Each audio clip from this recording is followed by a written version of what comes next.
Diyos na buong mahal. Aray-gading, aray-gading-gading, ako medyo mahulugin. Aray-gading, aray-gading-gading, itong kanan na lalaki.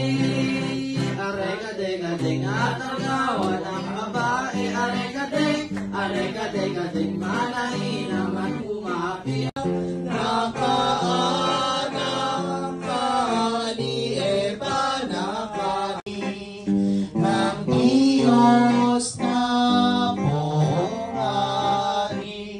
Noon ang gawa lamang mga padring banal, nanalangin kapag kuwan sa Diyos na buong mahal ng gagawing mga bagay. At sapagkat nga ang tika at Diyos ko iyahain at hindi ko sisirain, kaya nga at sa templo rin nasok ang aking panimdim.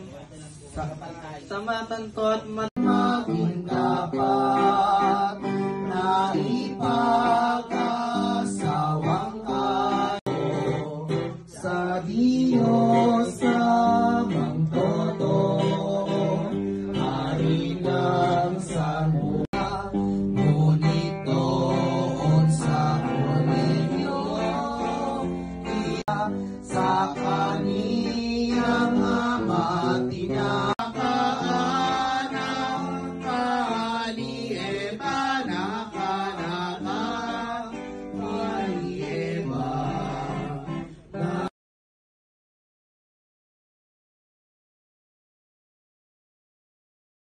Nakaanak ka ni Eva, nakaanak ka ni Eva. Naging siyam na taon na edad ng Birhen Maria.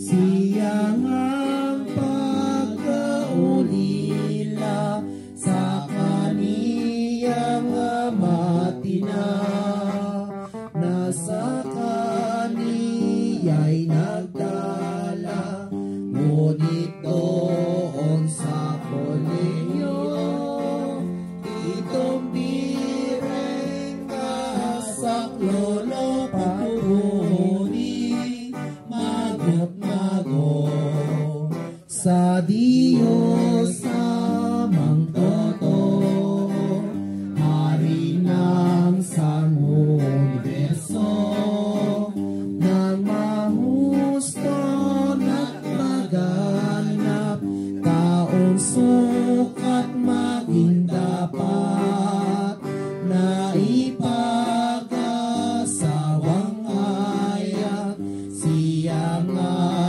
ay iginaya sa kapuan niya palat, sa kapuan niya palat. Sa matanto ni Maria na ipakakasal siya, nagwika kapag karaka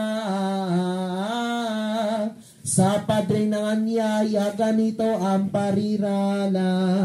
Ako po, Padreng dakila, gawang iya'y di ko nasa, at malayo sa gunita, ang kalinisang mistula, siya ko pong binabanta, at ang aking pagkabirhen sa Diyos ko iyahain, at hindi ko sisirain,